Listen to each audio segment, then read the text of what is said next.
5월 9일 화요일입니다. 새로운 하루가 시작됩니다. 오늘 하루도 주님과 함께 동행하시기를 축복합니다. 함께 묵상할 말씀은요, 사무엘하 15장 24절에서 37절입니다.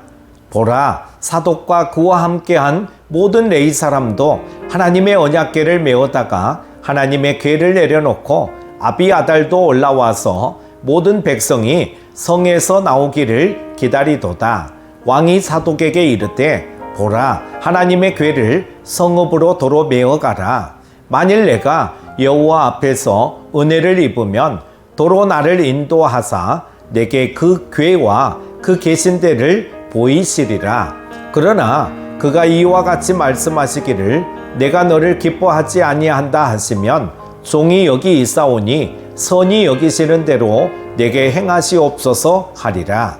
왕이 또 제사장 사독에게 이르되, 내가 선견자가 아니냐? 너는 너희의 두 아들 곧 내 아들 아히마아스와 아비아달의 아들 요나단을 데리고 평안히 성읍으로 돌아가라. 너희에게서 내게 알리는 소식이 올 때까지 내가 광야 나루터에서 기다리리라 하니라. 사독과 아비아달이 하나님의 궤를 예루살렘으로 도로 메어다 놓고 거기 머물러 있으니라. 다윗이 감람산 길로 올라갈 때에 그의 머리를 그가 가리고 맨발로 울며 가고 그와 함께 가는 모든 백성들도 각각 자기의 머리를 가리고 울며 올라가니라. 어떤 사람이 다윗에게 알리되 압살롬과 함께 모반한 자들 가운데 아히도벨이 있나이다 하니 다윗이 이르되, 여호와여, 오나오건대 아히도벨의 모략을 어리석게 하옵소서 하니라. 다윗이 하나님을 경배하는 마루턱에 이를 때에 아렉 사람 후세가 옷을 찢고 흙을 머리에 덮어쓰고 다윗을 맞으러 온지라. 다윗이 그에게 이르되, 내가 만일 나와 함께 나아가면 내게 누를 끼치리라.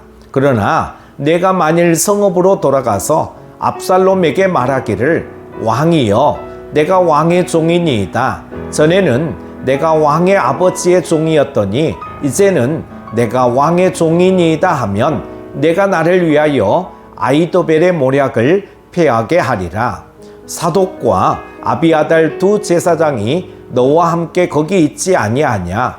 내가 왕의 궁중에서 무엇을 듣든지 사독과 아비아달 두 제사장에게 알리라. 그들의 두 아들 곧 사독의 아히마아스와 아비아달의 요나단이 그들과 함께 거기 있나니 너희가 듣는 모든 것을 그들 편에 내게 소식을 알릴지니라 하는지라.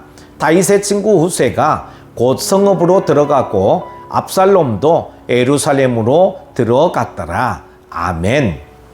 다윗은 광야로 내몰리는 상황 가운데 하나님의 인도하심을 구합니다. 그는 기본적으로 하나님을 경외하고 하나님 말씀에 순종하는 삶이 몸에 밴 사람이었지만 집안 내 갈등이 극심했던 상황 속에서 하나님께 나아가 간구하는 모습은 찾아볼 수 없었습니다. 하지만 그는 광야를 목전에 두고 다시 하나님을 찾습니다. 이것이 광야에서 누리는 복입니다.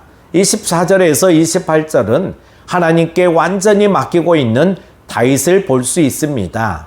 제사장 사독과 그와 함께한 모든 레위인이 언약궤를 메우다 밖에 내려놓고 다윗과 백성이 성에서 나오기를 기다리고 있었습니다. 다윗과 백성이 나오면 언약궤와 함께 이동할 참이었던 것입니다. 하지만 그것을 본 다윗은 궤를 다시 성 안으로 옮기라고 지시합니다. 백성은 하나님이 언약궤에 임재해 계시기 때문에 그것이 전쟁터에 있으면 어떤 싸움이든 승리한다고 여겼습니다. 다윗이 두 번의 시도 끝에 그 궤를 간신히 예루살렘으로 들여온 것도 신정 왕국을 세우기 위해 하나님의 임재가 꼭 필요했기 때문입니다. 그런데 다윗은 그 궤를 다시 예루살렘 성 안으로 돌려보냈죠. 인간적인 생각으로는 잘 이해되지 않지만 이것은 다윗이 가진 깊은 신앙 때문이었습니다. 그는 하나님의 언약궤가 자신과 함께 광야를 떠돌게 하고 싶지 않았을 것입니다.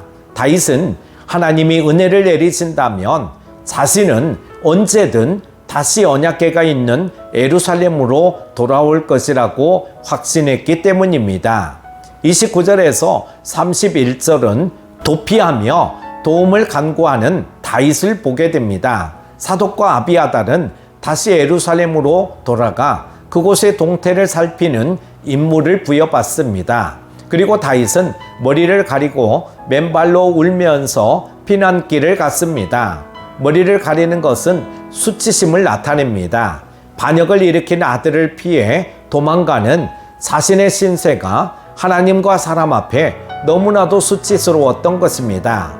또 고대 근동 문화에서 맨발로 걷는 것은 비천한 노예들의 모습이었습니다. 즉 다윗은 자신을 최대한 낮추고 자신의 부족함을 인정하며 걸어갔던 것이죠. 이런 다윗에게 더 충격적인 소식이 전해집니다. 압살롬과 함께 역모를 꾸민 자 중에 아히도벨이 있다는 소식이었습니다. 아히도벨은 다윗을 도운 뛰어난 모사이자 밧세바의 외조부였습니다. 그런 그가 압살롬의 반역에 동참했으니 다윗에게는 큰 충격이었을 것입니다. 그 소식을 접하자마자 다윗은 그들의 모략을 어리석게 해달라며 간절히 하나님께 기도합니다. 32절에서 37절은 기도의 응답을 얻게 된 바울을 보게 됩니다. 암논 사건 이후 다윗이 하나님을 찾는 장면은 이번이 처음입니다. 다윗이 하나님을 경배하는 곳에 이르렀을 때 아렉 사람 후세가 옷을 찢고 머리에 흙을 덮어쓰고 그를 찾아왔습니다. 비통한 상황 속에 있는 다윗의 고통을 자신도 공감한다는 표현이었습니다. 그는 팔레스타인 온주민으로 이스라엘 민족에게는 이방인이었지만 다윗과는 우정을 나눈 사이였습니다. 다윗은 그에게 첩보 역할을 맡겼습니다. 후세는 기꺼이 궁으로 들어갑니다. 목숨을 걸고 적진으로 들어가는 친구를 두었다는 것만으로도 평소 다윗의 훌륭했던 성정을 짐작해 볼 수 있습니다.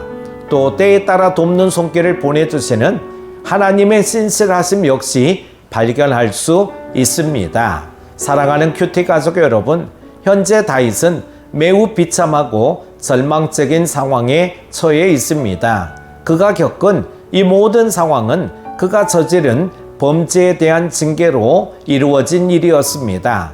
하지만 하나님은 다윗을 구원하기 위한 일을 시작하셨습니다. 하나님은 결코 당신의 사람을 버리지 않으십니다. 하나님의 징벌은 그 자체가 목적이 아니라 관계의 회복과 치유가 목적이기 때문입니다. 기도하면 됩니다. 지금 어떤 어려움이 문제가 아니라 기도하지 않는 것이 문제입니다. 기도함으로 승리하는 하루 되시기를 축복합니다. 기도합니다. 우리의 기도를 통하여 일하시는 하나님 아버지, 새 아침을 허락하여 주심을 감사드립니다. 기도가 중요하다고 알면서도 우리는 기도를 게을리하고 소홀히 애씀을 고백합니다. 이제부터라도 다시금 기도의 불을 지피게 하여 주옵소서. 그리하여 날마다 하나님의 놀라운 역사들을 보게 하여 주옵소서. 예수님의 이름으로 기도드립니다. 아멘.